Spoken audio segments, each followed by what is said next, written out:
Vandag gesels ek direk met u, die inwoner van Mosselbaai munisipaliteit. My naam is Dirk en hierdie podcast wat ons weekliks sal doen, sy naam sal direk met Dirk wees.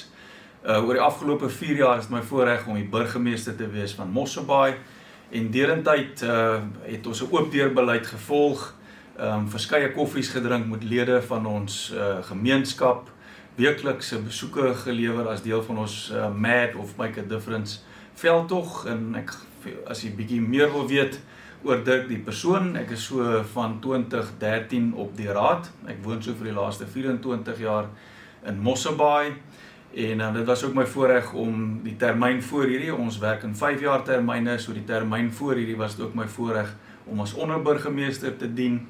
En in daai tyd was ek ook baie bevoorreg dat ek myself kon bekwam met 'n honeursgraad in publieke administrasie om die kompleksiteit van die omgewing waarbinne ons werk beter te verstaan en sodoende ook die administrasie en hoekom hulle baie keer spesifieke voorstelle maak en natuurlik die geweldige hoeveelheid wetgewing waarbinne ons werk te verstaan.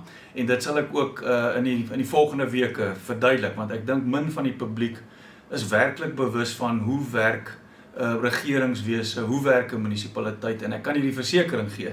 Toe ek in 2013 betrokke geraak het, was daar verskeie redes, en natuurlik die hoofrede, en ek vermoed meeste mense wat op plaaslike regering, waar jy die naaste in die publiek is betrokke raak, is om natuurlik 'n verskil in ander mense se lewens te maak en hulle te help.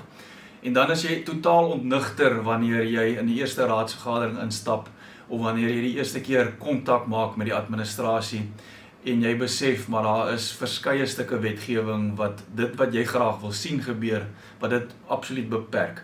So ek sal bietjie meer in die volgende weke ook daar rondom gesels. So in terme van die groeistrategie kan ek die inwoners van Mosselbaai verseker, ons het alles in hand, en in die hand is natuurlik 5 vingers en so ook 5 pilare. Eerstens ekonomiese groei, die tweede in governance of skoon regeringswese, veiligheid van Mosselbaai, sosiale groei in ons omgewing en omgee vir ons gemeenskappe en dan natuurlik die omgewing. Oor die laaste 4 jaar het ons hard gewerk en verskeie tasbare suksesse behaal. Ek gaan vandag in terme van die 5 pilare van die groeistrategie net enkeles uitlig en dan kan ons in die volgende of die komende weke kan ons bietjie meer gesels en miskien bietjie meer in fokus op wat ons gedoen het. Die eerste een waarop die trotste is die feit dat Mosselbaai gesien word as die top semigrasiebestemming binne Suid-Afrika, nie Metro natuurlik nie, en dan Grootbrak is op hierdie stadium in die 5de plek, en dit is in terme van Lightstone Properties, hoeveelheid eiendomme wat in ons omgewing geregistreer word, wat 'n goeie teken is van mense wat kan bydra tot ons ekonomie, wat na ons dorp beweeg.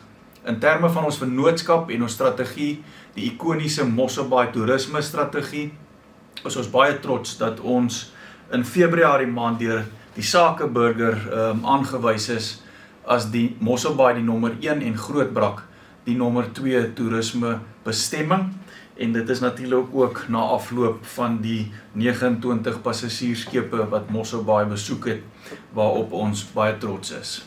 Die volgende been is veiligheid, en daar het ons natuurlik die wat ons noem die JOC of die Joint Operation Command Centrum gevestig, as ook 'n hondeeenheid, en ons het ook ons dienste in terme van wetstoepassing uitgebrei na 'n 24 uur diens, en ons sal verseker nog veel meer gesels, want dit is baie min in terme van wat ons werklik gedoen het in terme van veiligheid, wat nie werklik 'n mandaat is van 'n munisipaliteit nie. Die veiligheid van die persoon is natuurlik die Suid-Afrikaanse polisie se mandaat in terme van die grondwet, maar as Mosselbaai munisipaliteit het ons 'n sterk vennootskap, nie net met die Suid-Afrikaanse polisie in Mosselbaai nie, maar ook met verskeie van ons ander rolspelers, soos privaatsekerheid en ons gemeenskapspolisieering forums. Verskeie mense wat na Mosselbaai kom en toerisme ook noem dat hulle sien hoe mooi skoon Mosselbaai is. Dit is iets waarop ons baie trots is, dit is iets waarop ons baie geld, u belastingbetaler geld spandeer. En natuurlik is dit belangrik dat ons dorp mooi skoon hou in terme van ons omgewing en bewaring. Maar daar kan ook baie geld gespaar word, en dit is hoekom dit belangrik is dat ons gemeenskap ook hande vat met Mosselbaai munisipaliteit. Ek het oor die naweek 'n plasing gemaak nadat daar 'n opruimingsprojek in KwaNongaba was, waar ek gevra het dat die gemeenskap moet verstaan dat daai miljoene rande wat per jaar spandeer word aan skoonmaak, dat ons moontlik ander dienste kan lewer deur daai besparing. En dan natuurlik tweedens is die feit dat ons gesien word as die Karoo by die see, maar ons probeer werklik om weg te kom van dit en op hierdie stadium het ons vir die laaste 4 jaar 14.000 bome reeds in Mosselbaai geplant en weer eens vra ons die hulp van ons gemeenskap om te help omsien na daai jong boontjies en dat ons nie die bome afbreek nie. Ons wil graag gesien word in die toekoms as die mees boomryke dorp teen die kus. En dan 'n vennootskap waarop ons baie trots is 'n nuwe winsgewende maatskappy wat ons gevestig het van die raad se kant, waar ons hande vat met die privaat sektor en almal wat betrokke is met omgewingsbewaring, die Bawarias en die verskillende omgewingsforums, rivierforums in Mosselbaai, om sodoende te kyk hoe ons hand aan hand kan saamwerk om iets na te laat vir ons kinders. In terme van die sosiale been glo ons ook in vennootskappe, veral vir die feit dat dit 'n onbefondsde mandaat van munisipaliteite is en dit eintlik vir ons baie moeilik maak om werklike verskil te maak. En ek dink elke persoon in Mosselbaai en in Suid-Afrika is deeglik bewus van die enorme sosiale uitdagings wat ons elke dag sien in ons gemeenskap en in ons nabyheid uitspeel.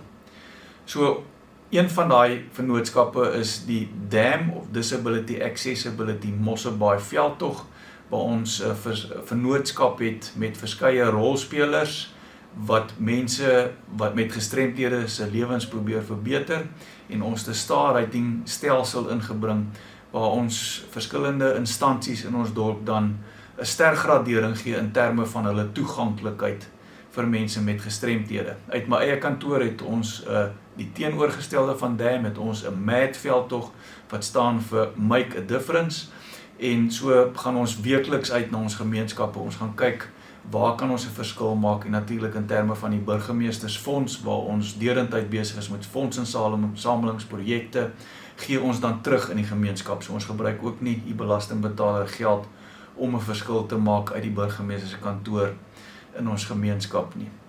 Een van die ander veldtogte waarop ons baie trots is ons Extended Public Works program, waarvoor ons ook toekenning gekry het binne die laaste jaar.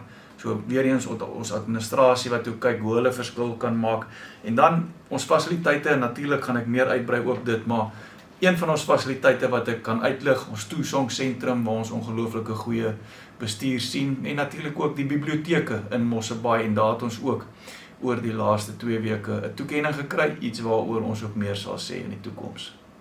Die laaste been waaroor ek gaan praat is dan governance of skoon regering. Dit is natuurlik die belangrikste been want dit is die hoof fokus van enige munisipaliteit om die basiese dienste aan die te lewer en hoe ons doen in terme van regering en steel ons die geld of spandeer ons die geld op effektiewe dienslewering. So Mosselbaai munisipaliteit is baie trots dat ons vir die laaste 10 jaar deurlopend skoon audits gekry het. Vir die laaste 10 jaar is ons redelik tussen die top 5 munisipaliteite in Suid-Afrika. Laas jaar was ons die nommer 1 munisipaliteit en ek dink dit is belangrik ons fokus van die raad se kant om deurentyd in daai top 5 na 10 munisipaliteite in Suid-Afrika te wees. En ja, ek dink dit gaan oor, soos hulle sê, oor consistency. Hier is ons toekenning wat ons laas jaar gekry het van Ratings Africa met 'n 74 uit 100 uitslag. 'n jaar of 2 voordat het ons ook 74 gekry. Ek dink 'n jaar voordat het ons 70 gekry. Hierdie jaar het ons weer 70 gekry. En natuurlik gaan ek ook met een van ons podcasts verduidelik hoekom ons daai paar punte af is. Ons bly nog steeds tussen die top klompie munisipaliteite in Suid-Afrika en dan natuurlik op die 12de September van hierdie jaar het ons in die Weskaap dan 'n brons toekenning gekry vir Best Municipality, iets waarop ons ook baie trots is. Dit was dan direk met Dirk. Volgende week gesels ons 'n bietjie rondom finansies en ek vermoed ons sal verskeie verdere weke ook op verskillende aspekte van die kompleksiteit van finansies binne plaaslike regering en in Mosselbaai bespreek, as ook goeie suksesse binne ons infrastruktuurprojekte, Vir die maand van November sal my burgemeesterskomiteelede op plaaslike radio gesels rondom prosesse en suksesse wat ons behaal het. Volg ons gerus op sosiale media en dit was lekker om met u te kon gesels.